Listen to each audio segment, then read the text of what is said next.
Ya, penonton, anda masih lagi bersama kami dalam Selamat Pagi Malaysia di saluran berita RTM My Freeview 1, 2, 3. Dan kita ingin kongsikan kepada anda, kerajaan telah memperuntukkan 2.05 bilion ringgit Malaysia bagi menampung pemberian vaksin secara percuma kepada 26.5 juta rakyat. Dan kos yang ditanggung kerajaan bagi setiap rakyat Malaysia untuk mendapatkan vaksin adalah RM77.35. Dan kita sedia maklum, bekalan pertama dos vaksin sejumlah 1 juta dos vaksin akan diberikan kepada kumpulan sasar pada awal Februari 2021. Persoalannya di sini, adakah masyarakat Malaysia bersedia untuk menerima proses vaksinisasi COVID-19 ini? Jadi untuk kita memperhalusi perkara ini, kita akan berhubung bersama dengan Dr. Diana binti Mahat, Pakar Perubatan Kesihatan Awam Bahagian Kawalan Penyakit Kementerian Kesihatan Malaysia. Assalamualaikum, Doktor. Waalaikumsalam, Munawar. Baik, Doktor.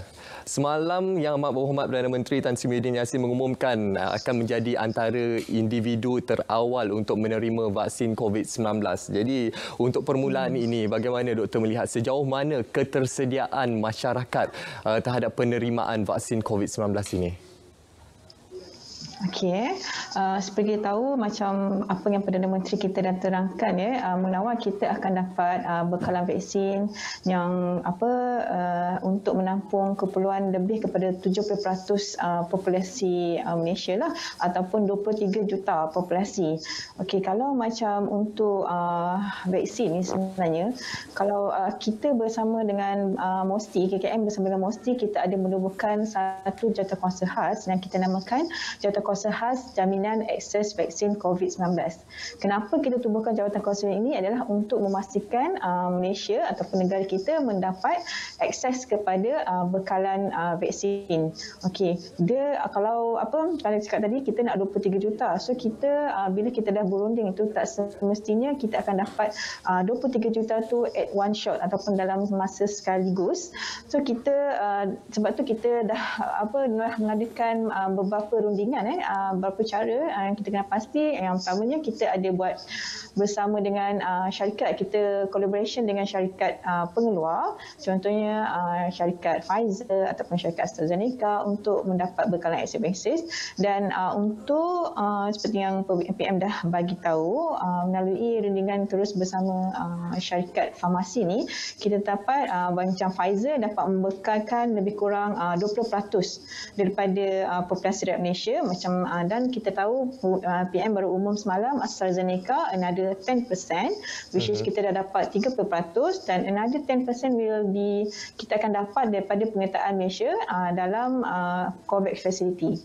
Okey, kalau nak setakat manusia ni bersetuju ke tak, kita kena bersedia atau tidak, kita ada dalam jawatankuasa JKJAF tu, kita ada jawatankuasa pemilihan yang mana jawatankuasa ini terlibat untuk meneliti maklumat klinikal setiap calon-calon vaksin bagi memastikan vaksin tersebut selamat, berkualiti dan berkesan sebelum digunakan kepada populasi kita, rakyat Malaysia. Baik, Doktor.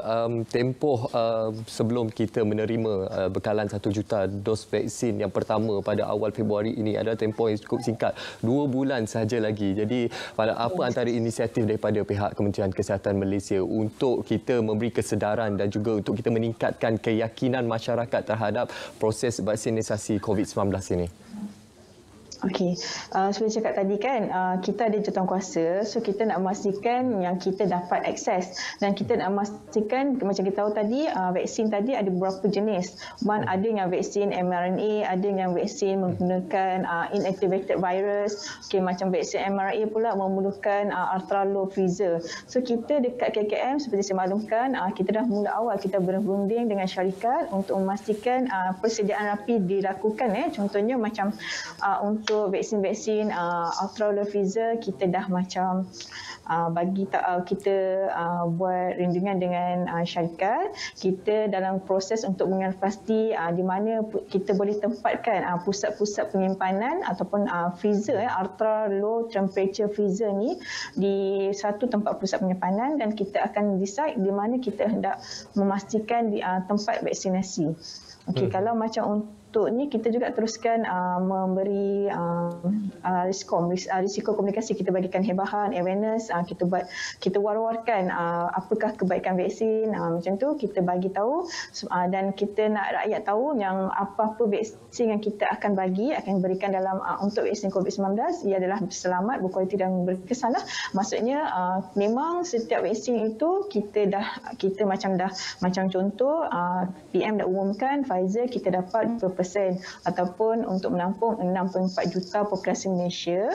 So even though kita tahu Pfizer kita ada agreement dengan Pfizer, tapi kita masih meneliti macam NPRA masih meneliti data-data klinikal syarikat Pfizer sebelum kita meluluskan ia untuk digunakan dalam kepada populasi kita. Maksudnya it's not like macam kita dah dapat that vaksin, kita just bagi, but then the vaksin we will go another process which is kita akan tengok one by one, is it safe, effective, quality ataupun selamat. That one memang kita go through, dan proses tu macam saya cakap tadi paling awal 90 ke 120 hari, which is kita estimated dalam bulan 2 baru kita boleh dapat vaksin itu dapat didaftarkan dan seterusnya dapat digunakan ke seluruh rakyat Malaysia mengikut fasa berperingkat. Baik Doktor, pengumuman berkenaan vaksin COVID-19 ini mendapat pelbagai reaksi dan juga penerimaan dalam kalangan masyarakat. Mungkin ada nasihat daripada pihak Kementerian Kesihatan Malaysia kepada masyarakat yang masih tidak jelas, yang masih meragui berkenaan kepentingan dan juga keberkesanan vaksin COVID-19 ini?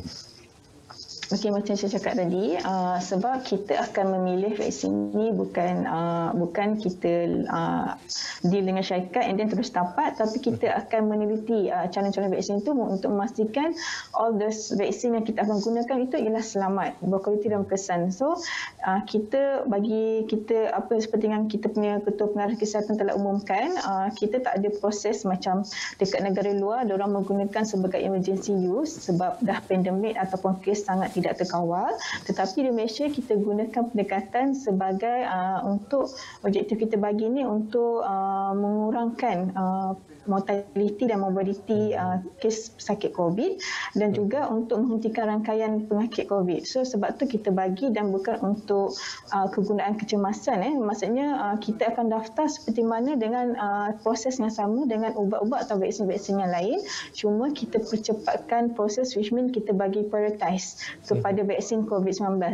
Macam contoh, macamlah prioritas ni saya takut orang salah faham. Contohnya macam kalau ada laluan khas ke, macam contoh kalau kita daftar ada laluan khas untuk pesakit ibu mengandung, untuk kanak-kanak. Begitu juga kalau untuk pendaftaran ubat dan vaksin ni kita percepatkan untuk vaksin COVID supaya kita dapat gunakan vaksin COVID ni dengan kadar yang pantas.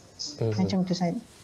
Baik, untuk kita mengetahui sama ada masyarakat Malaysia bersedia ataupun tidak menerima proses vaksinisasi COVID-19 ini, saya kira pihak Kementerian Kesihatan Malaysia telah pun menjalankan soal selidik secara dalam talian. Betul, Doktor? Ya, okey. Betul. Kita ada satu soal selidik yang dijalankan oleh bahagian pendidikan kesihatan. Dalam kita boleh rujuk kepada dalam kita punya FB Kementerian Kesihatan pun kita ada wawarkan. Begitu juga dengan FB DG, Ketua Pengarah Kesihatan kita. Kita daripada melalui saluran Telegram pun kita ada wawarkan, diminta dan dipohonlah untuk semua populasi Malaysia untuk menjawab soalan-soalan yang disediakan, sebab kita nak tahu sejauh mana rakyat kita menerima dan bersedia untuk mengambil vaksin COVID-19. Baik, Doktor.